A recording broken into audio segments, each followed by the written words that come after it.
morning everyone.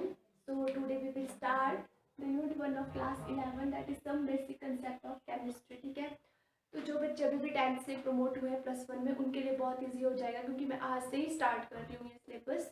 और जो भी रेगुलर वे में अपनी कंटिन्यू स्टडी करना चाहते हैं उनके लिए बहुत ही ईजी हो जाएगा अपने सिलेबस को कंटिन्यू कवर करना। ठीक है, तो सबसे पहले जो है आज आपके इस चैप्टर में जो है वो फर्स्ट टॉपिक है नेचर ऑफ मैटर, कि मैटर क्या होता है, उसकी डेफिनेशन क्या है। और सेकंड वन हम पढ़ेंगे क्लासिफिकेशंस ऑफ मैटर, कि मैटर को कितने वेज में क्लासीफाई किया गया है। तो सबसे पहले जो हम पढ़ेंगे वो पढ़ेंगे हम मैटर के बारे में, मैटर क्या होता है। ठीक है, हमारे आसपास जितनी भी चीजें हैं वो सब मैटर ही है। Plants, trees, table, fan, chair, marker, duster, ये व्हाइट बोर्ड, ये सब जो है वो मैटर ही है। एनीथिंग, इसके बाद जो हमारे पास जो प्रॉपर डेफिनेशन आ जाती है मैटर की वो है anything that has mass and occupies space that is called matter. मतलब कोई भी चीज जिसका अपना मास हो और वो स्थान घेरती हो उसको हम बोलते हैं मैटर। जैसे कि हमारे पास व्हाइट बोर्ड ही आ गया। व्हाइट बोर्ड क्या है, इसका अपना मास भी है और इसने स्पेस को भी ऑक्यूपाई किया हुआ है, दैट इज कॉल्ड मैटर। और सेकंड जो अब हम पढ़ेंगे वो पढ़ेंगे हम क्लासिफिकेशंस ऑफ मैटर के बारे में, कि मैटर की कितनी क्लासिफिकेशंस है, मैटर को कितने वेज में क्लासीफाई किया गया है। क्लासिफिकेशंस ऑफ मैटर, मैटर को कितने वेज में क्लासीफाई किया गया है। तो मैटर को जो है वो 2 वेज में क्लासीफाई किया गया है।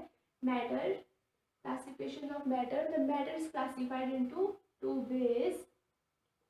The first one is physical classification and second one is chemical classification. Matter को डिवाइड किया गया है 2 वेज में। फर्स्ट वन है फिजिकल क्लासिफिकेशन और सेकंड वन है केमिकल क्लासिफिकेशन। जो आज हम पढ़ेंगे वो हम सबसे पहले पढ़ेंगे फिजिकल क्लासिफिकेशन के बारे में। फर्दर फिजिकल क्लासिफिकेशंस को भी 3 स्टेट्स में डिवाइड किया गया है, जिससे हमारे पास सबसे पहले है solid state.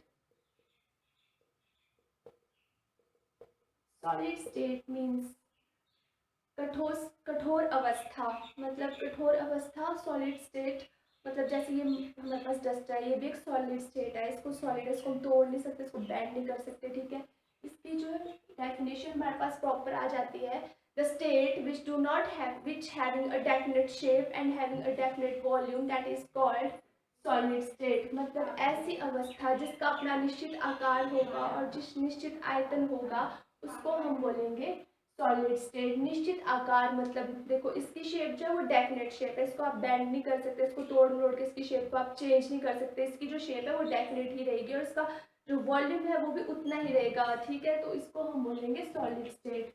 For example table, chair, fan, ये सब जो है वो सॉलिड स्टेट है। टेबल जो है इसको आप बेंड नहीं कर सकोगे, ना इसकी शेप को चेंज कर सकते हैं। ठीक है, ये भी एक डेफिनेट ही रहेगा। चेयर होगी, फैन हो गया, ये सब जो है एग्जाम्पल है सॉलिड स्टेट के। इनकी जो शेप है वो डेफिनेट ही है और उसका वॉल्यूम भी डेफिनेट ही है। सेकंड स्टेट जो हमारे पास आएगी वो आ गई लिक्विड स्टेट। लिक्विड स्टेट मतलब तरल पदार्थ, द्रव्य पदार्थ। लिक्विड मतलब जैसे वाटर जो है वो लिक्विड ही है, ऑयल लिक्विड है, मिल्क लिक्विड है। ठीक है, ये हमारे फॉर एग्जांपल है लिक्विड स्टेट के। और इसके जो प्रॉपर डेफिनेशन हमारे पास है वो है the state which have a definite volume but do not having a definite shape, that is called a liquid state. मतलब अब जो वाटर है, वाटर की कैसी है, वाटर की अपनी कोई शेप नहीं होती। आप उसको जिस भी बर्तन में डालोगे वो उसी की ही शेप ले लेगा, उसी का ही आकार ले लेगा, उसकी अपनी कोई डेफिनेट शेप नहीं है। बट जिस बर्तन में डाल के उसकी शेप चेंज होगी उसके थ्रू आप जो है उसका वॉल्यूम चेक कर सकते हैं कि उसका आयतन कितना है। ठीक है, बट इसकी जो है अपनी कोई शेप नहीं होती है। वाटर है, वाटर को मग में डालोगे मग की शेप ले लेगा, कप में डालोगे कप की शेप ले लेगा। वैसे ही मिल्क है, मिल्क भी एक लिक्विड स्टेट में है, इसको भी आप कप में डालोगे तो उसी की शेप ले लेगा। और थर्ड जूस हो गया, ये सारे फॉर एग्जाम्पल है हमारे पास लिक्विड स्टेट के। Is that clear? अब जो हमारे पास जो है वो थर्ड स्टेट आ जाती है, वो है गैसियस स्टेट। गैसियस स्टेट कौन से स्टेट्स होते हैं? ऐसी अवस्था या ऐसी state the state which do not having a definite shape and not having a definite volume, that is called gaseous state. अब एयर में जो है ऑक्सीजन क्या है हमारे पास, फॉर एग्जाम्पल है ऑक्सीजन।